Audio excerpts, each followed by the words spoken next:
Everything you need to know about downtown Toronto condos, Charles Street edition. That's right, in today's video, I'm going to tell you everything you need to know about Charles Street condos in downtown Toronto with regards to the Toronto and downtown Toronto condo market. We're going to run through all the major buildings on Charles Street East. It's one of the most trafficked areas and it's one of the most populated streets with regards to Toronto condo inventory. It's a small street, but it has a lot of condo options. So I want to break everything down for you guys, give you the pros, give you the cons. But before we get into that, hello everyone, welcome back to the channel. My name is Sam, the Toronto real estate agent, back with another video for you guys here today. If you're new to the channel, I'm Sam from SaberiSixRealEstate and Remax Realtron Realty Inc. On this channel, we like to discuss everything having to do with the Toronto and GTA real estate market.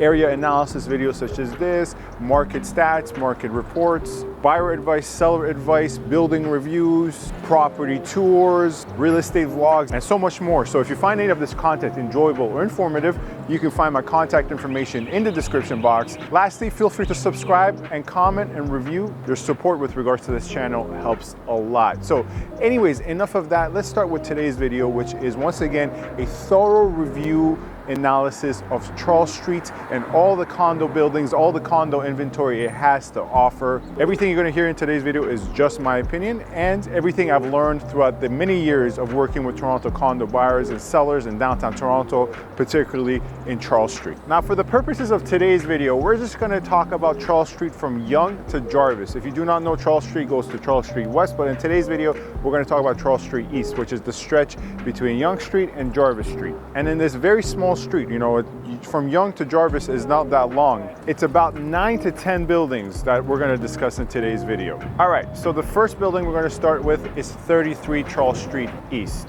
Now, 33 Charles Street East is the first of 3 buildings on the street that was built by Crestford Developments. And it's called the Casa, right? So remember that, because the Casa here, you're going to hear that again. This is the Casa 1. Later, we're going to discuss the Casa ⅱ and the Casa ⅲ. This building is around 13 years old, once again by Crestford Developments. It's about 46 stories, and in the last year, depending on which sources you check with, it's been selling around $1,130 to $1,150 per square foot. Now, my experience with the building has been quite good, actually, compared to its sister buildings, which are not really its sister buildings. Casa ⅱ and Casa ⅲ are different buildings, but it's meant to be in the same line of buildings. I actually prefer 33 Charles Street East versus the other ones that we'll get to. It's not a perfect building, no building's a perfect building, but I've always found the floor plans pretty decent. The elevator wait times are nothing crazy. It's still downtown Toronto, and rush hour you're going to be waiting. The front desk and concierge staff has been always very helpful. I know many years ago the building did have some problems with falling glass. That was many years ago, around 6-7 years ago. I have not heard of any falling glass issues in recent times. Nothing like the building at Shepherd and Bayview that I talked about recently. If you don't know which one I'm talking about, you can check that video out here. Glass falling from the sky, that's exactly right. This Toronto condo has been struggling with glass panels of its balconies falling. Nonetheless, 33 Charles Street is also a pretty low, turnover building compared to, once again, its neighboring sister buildings that we'll talk about. And it's obviously the closest building, major building to Yonge Street, right? On Charles Street, it's the closest building to Yonge Street. One common theme that we'll talk about in this video is Charles Street itself has a couple of homeless shelters, and it does have its fair share of homeless people, which obviously, once again, is a bigger and more serious issue than just, real estate content, right? Like housing the homeless is very key in my professional opinion. But nonetheless, within the real estate context, if I'm making a real estate video, it is something I must bring up. Now, moving on to the other Casa buildings. We just discussed Casa, 33 Charles Street. Now let's discuss the next 2 buildings on the street by the same developer, Casa ⅱ and Casa ⅲ. Let's start with 42 Charles Street East, which is Casa ⅱ. Now these buildings, 42 and 50, Casa ⅱ and Casa ⅲ, are newer than the first one we discussed, 33 Charles Street East. Casa ⅱ is around 7 years old. And in terms of purely a per square foot breakdown of the price, it's selling for much higher than 33 Charles Street East. Casa ⅱ sells for around $1,350 to $1,380, once again, depending on the source you consult, per square foot. And these per square foot prices are not the historical, these are within the last 8 to 12 months. Now, unlike 33, Casa ⅱ and Casa ⅲ are kind of joined at the hip. And they're technically 2 different legal corporations. So they're not one building, they're 2 different buildings, but the lobbies kind of connect with each other. And oftentimes it might be confusing which one you're visiting and which one you're not. And before I give you my opinion on the building, give you some of the pros, give you some of the cons, it makes perfect sense to first discuss 50 Charles Street East. Then I'll give you my opinions on 42 and 50 once we've discussed 50 as well.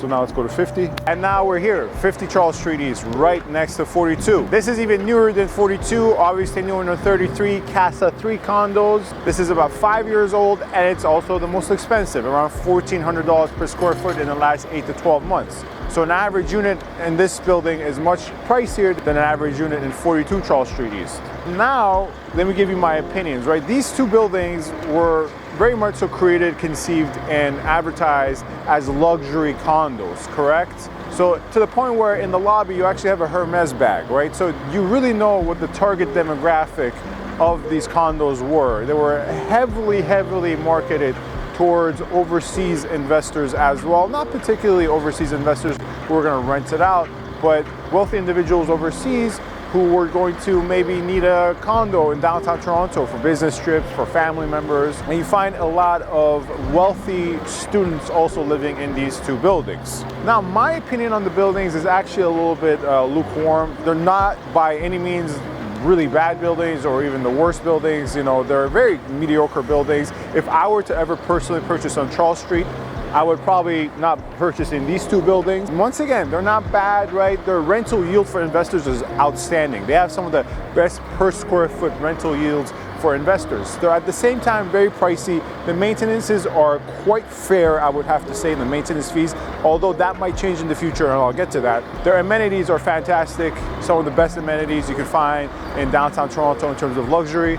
Now, the only major risk with these Charles Street condos is the fact that the builder, Crestford Developments, which I didn't comment on earlier, but I'm going to comment on now, the builder actually has been dealing with some liquidity issues, and you know, there has been talks of bankruptcy and the builder going to receivership. But I do know the builder has had a certain degree of difficulty with funds. As a result, when 42 and 50 Charles Street East were first initially built, there was some unfinished work on the ground between the two condos. Basically, the builder, once again, this is to the best of my knowledge, correct me if I'm wrong, but the builder delivered the project to the purchasers and the first condo board unfinished. This led to a major issue between the condo boards and the builder, litigation. Who's going to finish the work? Who's going to pay for the unfinished work? And as a result, the status of certificate, which is like the bill of health of a condo corporation, last I checked it, once again, I don't know within the last 6 to 8 months what's happened, but last I checked it 8 months back, the status of the certificate was not the cleanest. There is a risk where the condo board has to now finish the work. And guess what? It's not the end of the world by any means, right? It's not gonna break your back, but it might result in a big one-time payment of a special assessment across the condo, which may once again result in an increase in maintenance. However, none of this is an exact science, right? You never know how much the special one-time payment is going to be, if there's going to be an impact on the maintenance. It's just a risk that, for instance, at the time my client, all deservingly so, was not willing to take on. And another issue with 50 Charles Street East was that before 2023, it had unobstructed southern views. Unfortunately, right across the street, you have this new project that's going up. Cameraman, if you could show this project.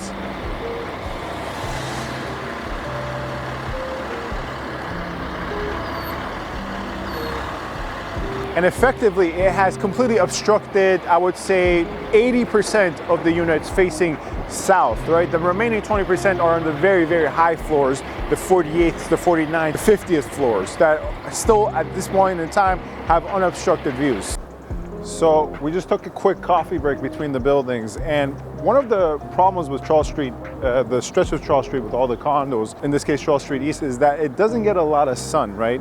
This is even in the summertime. Because everything is so congested, right? This street does not get a lot of sun, and that kind of transfers into the buildings. Now, a couple of buildings that do get a lot of sun are the buildings towards the end of Charles Street, closer to Jarvis, which I'll cover those. Obviously, those are by Great Gulf, XO and XO2 condos, I believe, 101 and 110. Of all the condos on Charles Street, those probably get the most natural light and sun. The ones we've discussed so far, 33, 42, 45, 50, those don't really get much sun.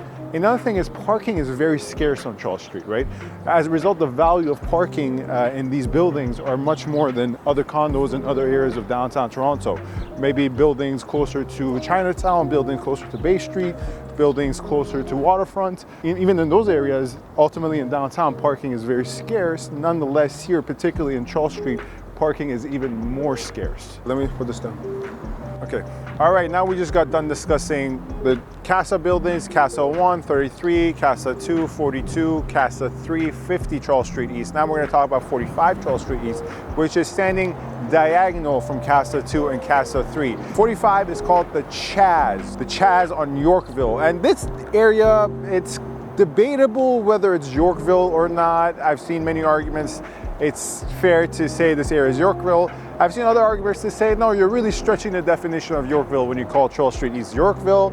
Some of the listings call it Yorkville, some of the listings do not. I am ambivalent on that, but nonetheless, this is called the Chaz on Yorkville. Part of the issue with this building is that the elevator outages, every time I've been in the building, right, it's around 47 stories, 4 elevators, and that should be adequate, but oftentimes I've seen the elevators be out in this building, at least every time I have been, at least 1 or 2 elevators. I know many years ago, they had problems with hot water. Nonetheless, it is an 8-year-old building. It's been selling around $1,200 per square foot in the last 8 to 12 months. And it does not have visitor parking. Now, that's something that's a little bit more common with the Charles Street condos. Not all of them, but most of them lack visitor parking. That's why earlier on I said parking is very, very scarce on this street. And that's why the value of the spot in these buildings is exponentially more than, once again, other areas in downtown Toronto. Much like the buildings diagonally across from it, 42 and 50, it is pretty student heavy. Otherwise, it's full of young working professionals.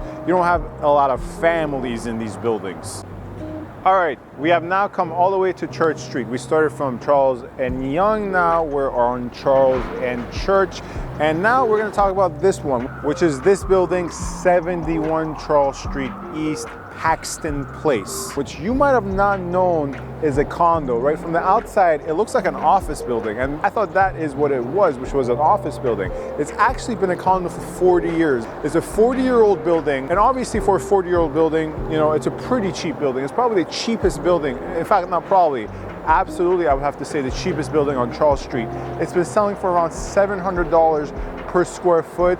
Some measures I have seen, some units are going for $650 to $600 per square foot. Now, that is a bit misleading because it is an older building, it is a cheaper building, even on an average and median price basis, but the units in this building are huge. I think the smallest units are around 11 to 1,200 square feet. I think it's mostly 2-bedroom units. Some of the most recent sales, if you take a look at them, have been around 1,400 square feet, 1,500 square feet. Now, when I'm sharing my feedback and opinions on these buildings, it's just purely my own professional opinion from my experiences and the research I've done. I've heard some negative things from owners in this building with not regards to the layouts, the floor plans, nothing with the building, but the management. And some units in this building suffer from leaks. I have heard stories about a lot of bicycle theft happening in this building. The biggest thing I can say is the heavy negative sentiment I have heard with regards to the manager in this building. Okay, now we've migrated past Church. We're closer to Jarvis. There's 4 more buildings left, and these 4 are probably my favorite condos on Charles Street. Having said all that, with regards to the previous condos we discussed, the 4 we're about to discuss are my favorite ones, and that's why I think the Charles Street condos that are closest to Jarvis are the best, I would have to say, in my professional opinion. The first 2 we're going to discuss are the hidden gems. Once again, in my opinion, the hidden gems of Charles Street condos, and really some of them hidden gems within downtown Toronto. Why? Many people don't even know these condos exist. That's why I would call them a hidden gem. We're talking about 88 and 80 Charles Street right behind me. Now, partially why I love these condos, first and foremost from a purely aesthetic perspective, is they have a throwback architecture, because they used to be hotels many decades ago before they were, in this case right now, condos, and they were converted into condos, I believe, 30 years ago. Previous to that, they used to be hotels, and they have that classic hotel throwback architecture from the outside, which I think make them stand out. And by the way, that is evident in the names. 88 and 80 Charles Street are otherwise known as the Waldorf Astoria Lofts. It should give you further context in terms of the architecture, going for that classic New York style throwback look. And obviously they're old buildings, right?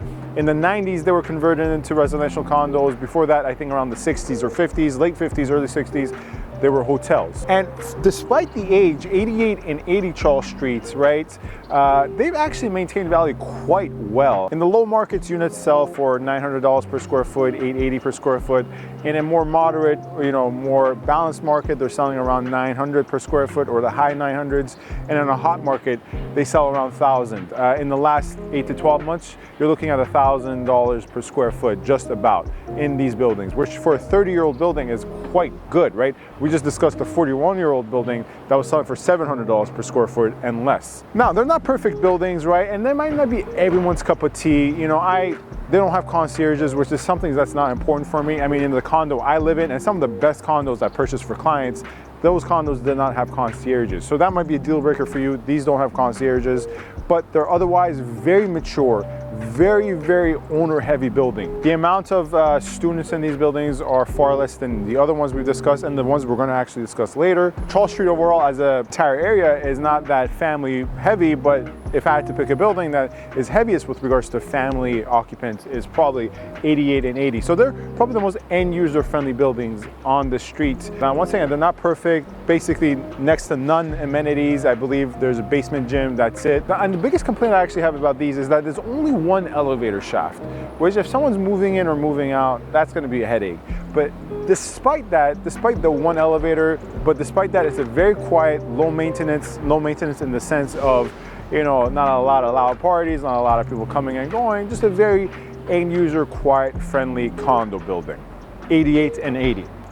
All right, now we're down to the two final buildings here. It's 110 Charles Street and 101 Charles Street. Now these buildings, much like the Casa buildings, are by the same builder. In this case though, not Crestford, which obviously I'm not the biggest fan of.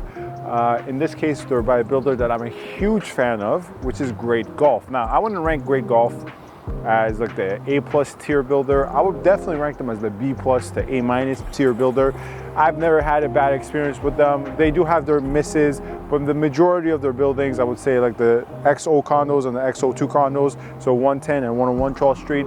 There are other buildings, like the most famous building is 1 Bloor Street East, that is right at Yonge and Bloor, the one that's already built. Other buildings, the Bonnie Castle buildings, they have 12 and 16 Bonnie Castle.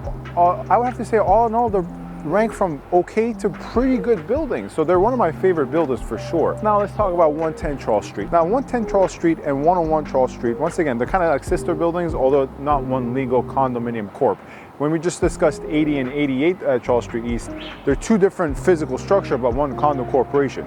These two are two different physical structures and two different condo corporations. Starting with 110 Charles Street East, it's older, it's around 13 years old, but actually it has held up very well. If you walk into 110 Charles Street East, see the units that have original finishings, you would never be able to tell it's 13 years old. Maybe think it's maximum 5 to 8 years old.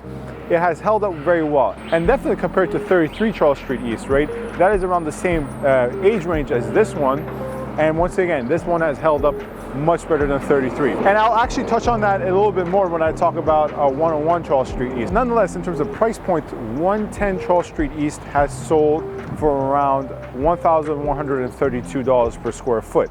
And now to the back of me, you have 101. We just discussed 110, now you have 101. Now, 101 Charles Street East is actually newer by 4 or 5 years. So 110 I just discussed is around 13 years old. This one is around 9 years old. And to the earlier point, 110 has held up so well that 101 is actually cheaper per square foot, despite being 4 to 5 years younger in age. Not only in terms of price point, which I'll say right now, the average per square foot has been around $1,110 per square foot, all the way to, you can find some sources, $1,120. So it's marginally cheaper per square foot than the much older building. I mean, not much, but by 4 to 5 years. Furthermore, anytime I've walked into 110 or I've walked into 101, comparing and contrasting, 101 just seems to have more wear and tear than 110. Once again, despite being 4 to 5 years younger in age. Not to say it's depreciated by any means, it's still a very sexy, luxurious building, but I would have to just say that 110 is sexier and more luxurious. However, despite comparing and contrasting both of them, comparing and contrasting them as a couple to the rest of the condos in Charles Street, these are probably my favorite condos on Charles Street, 101 and 110. Once again, yes, they have their faults. You can never find any perfect building. There is no such thing as a perfect building. Anyone who's ever lived in a condo knows that even the best condos have some slight problems. But these condos have a lot of redeeming qualities. And why are they my favorite condos? Because in my opinion, they perfectly capture and mix. Because they perfectly capture and mix and kind of synthesize the newness, the freshness, the sexy, the luxury feel, but at the same time, they don't sacrifice any end user quality. Are they as end user friendly as 80 and 88 Charles Street? No, but they do have some very end user friendly qualities as well. But at the same time, you know, they're not what people would consider old or depreciated. On this street, these are the best you can do if you want to have your cake and eat it too. You want something new, you want something fresh, you want something luxurious, but at the same time, you want something that's end user friendly, and you can see yourself at least having a couple of kids. Now, they are still, once again, on the tenant heavy side. Ultimately, it's downtown, right? Far less than, for instance, the Casa buildings we discussed, or even the Chaz. Furthermore, I'm a big fan of the floor to ceiling windows, because some of the best 2-bedroom units I've seen in all of downtown actually belong to 101 and 110 Charles Street. The 2 bedrooms in these buildings are beautiful and very bright, especially the corner units. Of course, that goes without saying, corner units are always the brightest, but nonetheless, since they are towards Jarvis and they have the least amount of obstruction, I mean, 110 has some obstruction, but 101 even less. Since that is the case, they're probably, and once again, due to the floor to ceiling window nature of the buildings, all the unit types, 1s, 1+1s, 2 bedrooms, even the rare 3 bedrooms, but especially 2 bedrooms, the 2 bedrooms in these buildings are very bright and very well lit. Anyways, guys, that is it for today's video. Everything you need to know about downtown Toronto condos, the first edition, Charles Street edition. Everything you need to know about Charles Street condos in downtown Toronto. Hopefully this video was informative, enjoyable. As always, let me know if you have any follow-up questions in the comments, or get in touch with me privately as well. As always, my contact information in the description box on the screen. Get in touch with any buying or selling inquiries, as many of my clients have gotten in touch with me from YouTube, and I've been lucky enough to represent a lot of the viewers of this channel. Thank you very much, sir, for watching. Stay safe and stay tuned. Thank you.